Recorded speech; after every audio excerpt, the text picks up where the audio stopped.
நாகராஜ், தமிழ்நாட்டுடைய நாடாளுமன்ற தொகுதிகள் எண்ணிக்கை குறைய போகுது அப்படின்ற அடிப்படையில் தமிழ்நாடு பாஜக பாதிப்புக்காக குரல் கொடுக்க போதா, இல்லை உத்தரப்பிரதேசம் மத்திய பிரதேசத்தில் நாடாளுமன்ற தொகுதிகள் எண்ணிக்கை உயரப்போகுது அப்படின்ற மகிழ்ச்சிக்காக அவங்களுக்கு குரல் கொடுக்க போதான்னு திரு பாலு கேட்டார். வேடிக்கையான கேள்வி.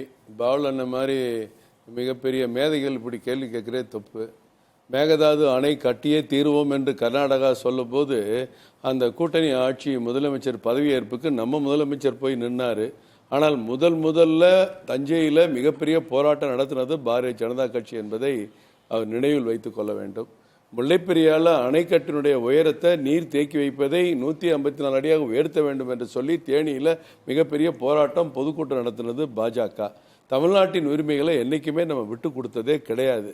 இன்னைக்கு டங்ஸ்டன் கனிம வளம் மதுரை அருகே எடுக்க போது எங்கள் தலைவர் கிஷன் ரெட்டி அவர்களிடம் நேரில் இருமுறை சென்று அங்கே இருக்கிற ஊர் தலைவரை அழைத்து சென்று அந்த திட்டத்தையே கைவிட வைத்திருப்பது தமிழக பாஜக என்பதை எல்லாம் நான் அவருக்கு நினைவூட்ட கடமைப்பட்டிருக்கிறேன். நம்ம மாநில அனைத்து கட்சி கூட்டத்தில் பங்கேற்று இதை வலியுறுத்தி இருக்கலாமே. அது இல்லை, வலியுறுத்துற தேவையில்லைன்னு அவரே சொல்லிட்டாரு பதில். இன்னைக்கு அண்ணா திராவிட முன்னேற்ற கழகம் மிகப்பெரிய எதிர்கட்சி, அவங்களே உட்கார்ந்தாங்கன்னு சொன்னாரு. அவர் வெளியே என்ன பேட்டி கொடுத்தாரு? இது இப்ப தேவையில்லாத ஒரு விஷயம்னு சொல்லதான் வந்தேன்னாரு. அமமுக போய் அங்க பேசினாங்க, முன்னாள் அமைச்சர் செந்தமிழன். இதை ஏன் இந்த கூட்டத்தை இப்ப கூட்டினீங்க, அப்படி ஒரு அவசியமே இல்லைன்னு அவர் பேசினாரு. அப்ப வெளியே நாங்க நின்னவங்க எல்லாம் இவங்க இது ஒரு அரசியலுக்காக பண்றாங்க. 3 மாநிலத்தினுடைய கூட்டு கமிட்டி போடுறாங்க. 3 மாநிலத்தினுடைய கூட்டு கமிட்டி போட்டு காவிரியில ஒழுங்கா தண்ணி கொடுறோம் என்னைக்காக கேட்டோமா? அவங்க கொடுத்துருக்காங்களா? ஒவ்வொரு முறையும் நடுவர் மன்றம் தீர்ப்பு, உச்ச நீதிமன்றம் சண்டை போட்டு மேகதாதுல அணை கட்டக்கூடாதுன்னு நம்ம சொல்லிட்டு இருக்கோம். தமிழ்நாட்டுக்கு எல்லா அரசியல் கட்சியும் ரொம்ப ஆக்கப்பூர்வமான 3 பேர் பேசுறீங்க. இப்ப நான் பேசாம உட்காந்து சரி சரி ஒரு ஸ்டிக்கர் வேணாம் ஒட்டிக்க குறிக்கிட வேண்டாம். இல்ல உங்களோட கொண்டு வந்திருக்கியா? கொண்டு வந்து நீங்க பேசுறதுக்கு அதை ஒட்டி நீ 3 எனக்கு உங்களுக்கு 30 நிமிஷம்னா எனக்கு 30 நிமிஷம் கொடுக்கும். சரி, அதான் நியாயம், ஜனநாயகம், புதிய தலைமுறை ஜனநாயகம் என்னன்னு நீ பாத்துற. சரி, இல்ல அப்ப தமிழ்நாட்டினுடைய ஆதாரம் நீங்க விகிதாச்சார பிரதிநிதித்துவத்தை பின்பற்றுகிறீங்களோ இல்லையோ, நெறியாளரா நான் பின்பற்றுவேன். நான் என்னன்னா சப்ஜெக்டுக்காக பேசுறேன், அந்த பிரதிநிதித்துவத்தை பின்பற்று கிடையாது. ஒண்ணுக்கு ஒண்ணு தொடர்பு இருக்கு. நீங்க உங்களோட கூட்டணி உங்களுக்கு மத்திய அரசுக்கு எதிரான ஒரு பிரச்சனைனா நான் கூட்டு கமிட்டி அப்படின்னு போட்டு ஒரு அரசியல் பண்ண நினைப்பீங்க. ஆனா தமிழகத்துக்கு வாழ்வாதார பிரச்சனை, விவசாயிகளுடைய வாழ்வாதார பிரச்சனைனா நீங்க கை கோப்பீங்க. நீங்க 3 பேர் யார சேர போறீங்க? இண்டி கூட்டணி தலைவர் எல்லாம் ஒன்னா இருந்து நீங்க குமாலம் போடுறதுக்கு இந்த ஒரு இஷ்யூ சார் இல்ல சார். நீங்க முதல்ல ஆரம்பத்தில் சொன்னீங்க, இவர் கேட்ட கேள்விக்கு, தனியரசு சகோதரர் கேட்ட கேள்விக்கு பதில் சொன்னீங்க. எல்லாமே சட்டப்படி ஜனநாயக முறைப்படி என்ன நடக்குமோ அதுதானங்க நடக்கும். தமிழ்நாட்டுக்குன்னு ஒண்ணு செய்வாங்களா அப்படி கேட்டீங்களா இல்லையா? நீங்க கேட்டது உண்மையிலே உங்க மனசுல தானே கேட்டீங்க. அதுலதான பயம் இருக்கு உங்களுக்கு சார், அப்படித்தானே கேட்டீங்க. ஆமா, இல்ல அதுலதான பயம் இருக்கு, மக்கள் பார்த்துட்டு இருக்காங்க. இல்ல அதே மாதிரி நம்ம இன்றைக்கு ஐயா வாஜ்பாய் அவர் இருக்கும்போது இதை கொஞ்சம் தள்ளி வைக்கலான்னு ஒத்தி வச்சு 25 ஆண்டுகள் கழிச்சு அரசியலமைப்பு சட்ட திருத்தத்தின்படி 84 படி இன்னைக்கு 2026க்கு பிறகு எடுக்கக்கூடிய முதல் மக்கள் தொகை கணக்கெடுப்புக்கு பிறகுதான் டீலிமிட்டேஷன் வருங்கிறது ஒண்ணு. 2026க்கு பிறகு 27, 28 அது மட்டும் நான் சொல்லி நீங்க 2021ல நம்ம எடுத்திருந்தோம்னா 2026க்கு பிறகு வரக்கூடிய முதல் மக்கள் தொகைனா 31 தான் கணக்கா இருக்கும். நம்ம கொரோனானால எடுக்காததுனால 2026க்கு பிறகு மக்கள் தொகை பாலன் இருக்காரு. அரசியலமைப்பு சட்டத்தில் கொண்டு வந்த அமெண்ட்மெண்ட் நான் சொல்றேன். அந்த அடிப்படையில் 26க்கு பிறகு எடுக்கிற முதல் சென்சஸ்க்கு பிறகுதான் நம்ம டீலிமிட்டேஷன். சார், ஒரு கேள்விதான் சார், மக்கள் பார்த்துட்டு இருக்கிறதுனால, நீங்க தமிழ்நாட்டுக்கான நாடாளுமன்ற தொகுதிகள் எண்ணிக்கை குறையாதுங்கிற உத்தரவாதத்தை எல்லோரும் வரவேற்கிறார். ஒரு நொடி உள்வாங்க. அந்த உத்தரவாதத்தை எல்லாரும் நம்புறாங்க, ஏத்துக்கிறாங்க. அமைச்சர் சொல்றதை ஏத்துக்கிறாங்க. எங்க அவங்களுக்கு சந்தேகம் வருதுன்னா, தமிழ்நாட்டுடைய நாடாளுமன்ற தொகுதிகளோ தென் மாநிலத்திற்கான நாடாளுமன்ற தொகுதிகள் எண்ணிக்கை குறையாது அப்படியே இருக்குன்னா கூட, உத்தரப்பிரதேசம், மகாராஷ்டிரா, மத்திய பிரதேசம், ராஜஸ்தான் இந்த மாநிலங்களுக்கான நாடாளுமன்ற தொகுதிகள் எண்ணிக்கை கணிசமாக அதிகமாக உயரும் போது எங்களுக்கான பிரதிநிதித்துவமே இருக்காதே நாடாளுமன்றத்துல அப்படின்றதா அவங்க சந்தேகம். உயரும் போது, வளரும் போது, நினைக்கும் போது, கற்பனை செய்யும் போது, ஏன் இது ஏன் குஜராத்தை விட்டுட்டீங்க, பஞ்சாபை விட்டுட்டீங்க, இமாச்சல பிரதேசத்தை விட்டுட்டீங்க, நாகாலாந்து விட்டுட்டீங்க, எல்லா பகுதியுமே விட்டுட்டீங்களே, இதை மட்டும் தான் பேசுறீங்க. இங்கதான் மக்கள் அதிகமா உத்தரப்பிரதேசம் சார் அவங்க 20 ராஜஸ்தான்ல, பீகார்ல, உத்தரப்பிரதேசத்துல, மகாராஷ்டிரால, மத்திய பிரதேசத்துல அதிகமா இருக்கு மக்கள் தொகை. சார் அவங்க 20 கோடி மக்கள் தொகை இருக்காங்க, நம்ம 7.6 கோடி இருக்கோம். நீங்க எந்த விகிதாச்சாரப்படி அவங்க செய்ய போறாங்க, ப்ரொபஷனேட்டா பண்ண போறாங்களா, இது என்ன பண்ண புரோட்டோரேட்ல பண்ண போறாங்க, இனிமேல் தான் தெரிய போகுது.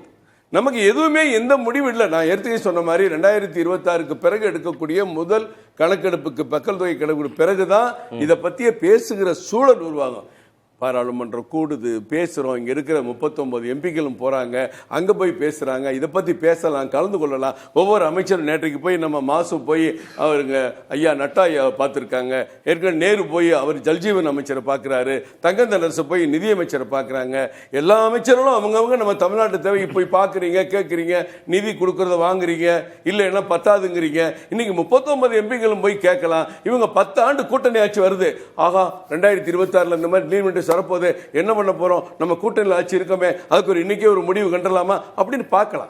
ஜனத்தொகை குடிச்சு சார், ஜனத்தொகை குடிச்சு அது பண்பாடு, கலாச்சாரம், வாழ்க்கை முறை இதெல்லாம் சேர்ந்துதான் சார் ஜனத்தொகை குடிச்சு. நம்ம சாதனையில் இல்லை. உங்களுக்கு எத்தனை குழந்தைங்க, என் வீட்டில் எத்தனை குழந்தைங்கிறது நம்ம கணக்கெடுத்தா 1, 2 தான் இருக்கு. இது பல இடங்கள்ல வாழ்க்கை நிலைக்கு ஏற்ற மாதிரி, சூழலுக்கு ஏற்ற மாதிரி நிறைய மாறுது. ஒருத்தர் வீட்டில் 7 பிள்ளை, 8 பிள்ளை, 6 பிள்ளை பெக்கிறதுலாம் பல மாநிலங்கள் இருக்கலாம், பல கிராமங்கள்ல முன்னாடி இருந்துச்சு. ஆனா இன்னைக்கு தமிழ்நாட்டில் ஒரு குழந்தை பிறக்கிறதுக்கு அவன் டாக்டர் போய் பார்க்கக்கூடிய அளவுக்கு இன்றைக்கு தமிழ்நாட்டு சூழல், வாழ்க்கை முறை மாறி இருக்கிறத நீங்க நினைச்சு பாருங்க.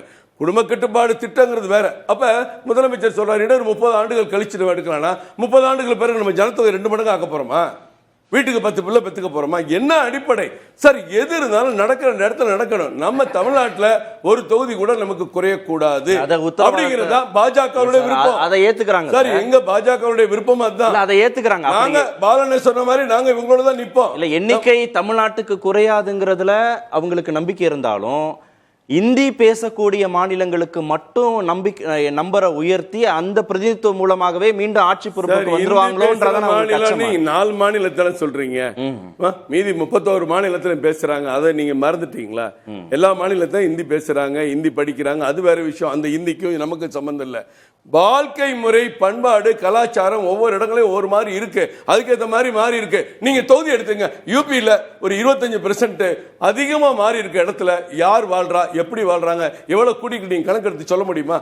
அது நம்ம சட்டமன்றத்தில் முதலமைச்சர் பேசுவாரா? இன்னைக்கு அனைத்து கட்சி கூட்டத்தில் பேசுவாங்களா? இல்ல, என்ன யார் எந்த பகுதியில் அது எல்லாம் இந்த பகுதி உங்களுக்கு தெரியும் சார்.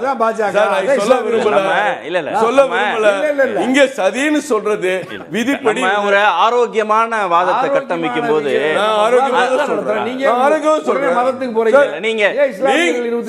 உண்மையை புரிஞ்சுக்க தனியா. உங்களுக்கு எல்லா விஷயம் தெரிஞ்சு மூடி மறைக்க பார்க்காதீங்க. ஜனத்தொகை கூடி இருக்கு. இல்ல சார், ஜனத்தொகை கூடி இருக்கு. சில பேர் குடும்ப கட்டுப்பாடு பண்ணாங்க, சில பேர் பண்ணல. இல்ல சார், இல்ல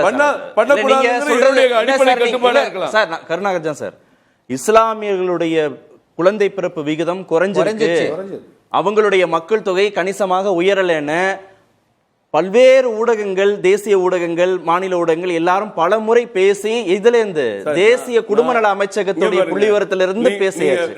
மீண்டும் மீண்டும் சொல்றீங்க பரவாயில்ல. இல்ல இல்ல, நான் நீங்க சொன்னது நான் சொல்லல. நீங்க சொல்றீங்க, நீங்க சொல்றீங்க ஊசி மொழிக்கு பேசுனீங்க.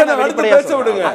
மேற்கு வங்காளத்துல சரி, ஓகே, நம்ம மேற்கு வங்காளத்துல சரி சப்ஜெக்ட்டை விட்டு வேற போறோம் சார். நம்ம பங்களாதேஷ் பார்டர்ல 9 டிஸ்ட்ரிக்ட்ல 300% ஜனத்தொகை கூடியிருக்கு. 300%. நீ செக் பண்ணிட்டு வாங்க. இது அவங்க மேல தவறான கற்பிதங்கள் தவறு. நம்ம தேசிய அளவுல இருக்கிற தரவுகள் வச்சு தான் பேச முடியும். என்ன சொல்றேன், நீங்க நான் சொன்னத உண்மையா இல்லன்னு பார்த்துட்டு பேசுங்க. தேசிய தரவை தான நான். அப்ப நீங்க மேற்கு வங்காளத்துக்கு இந்த திட்டம் வந்தா அவங்க இப்படியே தான் இருக்குன்னு நம்ம சொல்றோம். இல்ல, நம்ம நீங்க அதானே நம்ம கணக்கு. மாநிலங்கள்ல உயர்ந்திருக்குன்னு பொதுவா பேசுறதுக்கும் அத ஒரு மத அடிப்படையில பேசுறதுக்கும் நான் சொல்றேன். நீங்க சொல்றது 4 மாநிலத்தை மட்டும் தான். சரி, ஓகே சார், ஓகே சார்.